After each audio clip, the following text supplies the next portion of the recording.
गजा पट्टी एक बार फिर आग और खून में डूब गई है। इजरायली हमलों में कम से कम 70 फिलिस्तीनी मारे गए हैं, जिनमें कई मासूम बच्चे भी शामिल हैं। अमेरिकी राष्ट्रपति डोनाल्ड ट्रंप के जंग रोकने के आग्रह के बावजूद इजराइल ने बमबारी जारी रखी है। ये हमले उस वक्त हुए हैं जब हमास ने ट्रंप की 20 बिंदुओं वाली शांति योजना के कुछ हिस्सों को स्वीकार कर लिया था। गजा सिटी सबसे ज़्यादा तबाह हुई है, जहां सिर्फ शनिवार को ही 45 लोगों की जान चली गई। तूफा इलाके में एक रिहायशी इमारत पर हुए इजरायली हमले में 18 लोगों की मौत हो चुकी है, जबकि कई अन्य लोग इसमें घायल बताए जा रहे हैं। इस हमले में पास की कई इमारतें भी मलबे में तब्दील हो गई।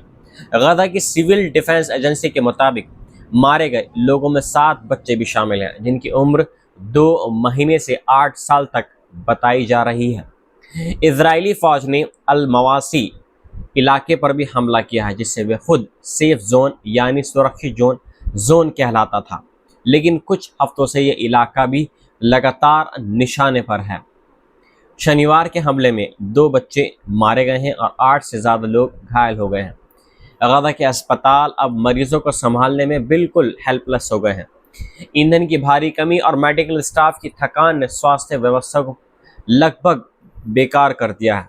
इसी बीच अमेरिकी राष्ट्रपति डोनाल्ड ट्रंप ने अपने सोशल मीडिया प्लेटफॉर्म पर बयान जारी करते हुए कहा है कि अब देरी बर्दाश्त नहीं की जाएगी।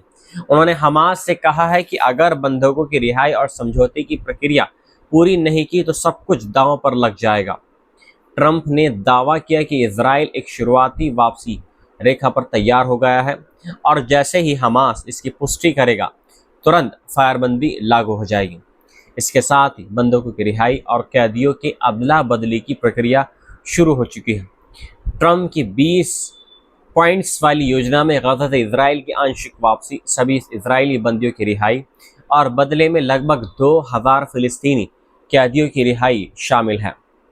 व्हाइट हाउस के मुताबिक ट्रंप अपने विशेष दूत जॉरेड कुशनर और स्टीव विटकॉफ को मिस्र भेज रहे हैं ताकि वहां इजराइल और हमास के प्रतिनिधियों के साथ बातचीत की जा सके।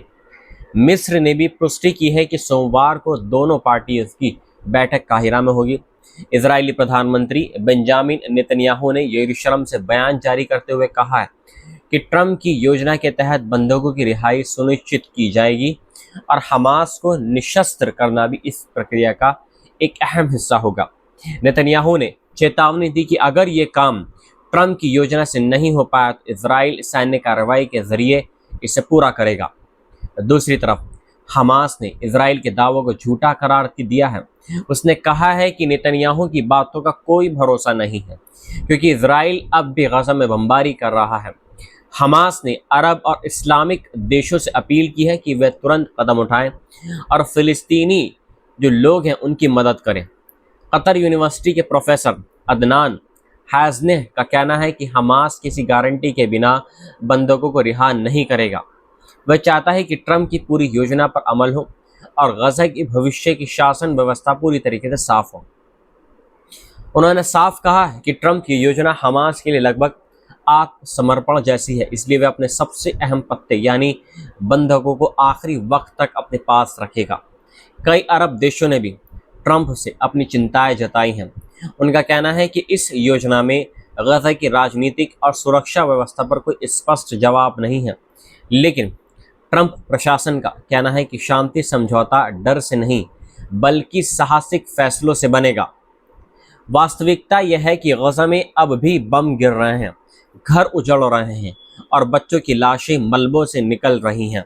ट्रंप के शब्दों में जहां शांति का वादा है वहीं गजा के आसमान पर अभी भी धुआं और बारूद की गंध है। सवाल यह है कि क्या ये जंग सच में खत्म होगी या फिर ये शांति सिर्फ एक और राजनीतिक छलावा बनकर रह जाएगी।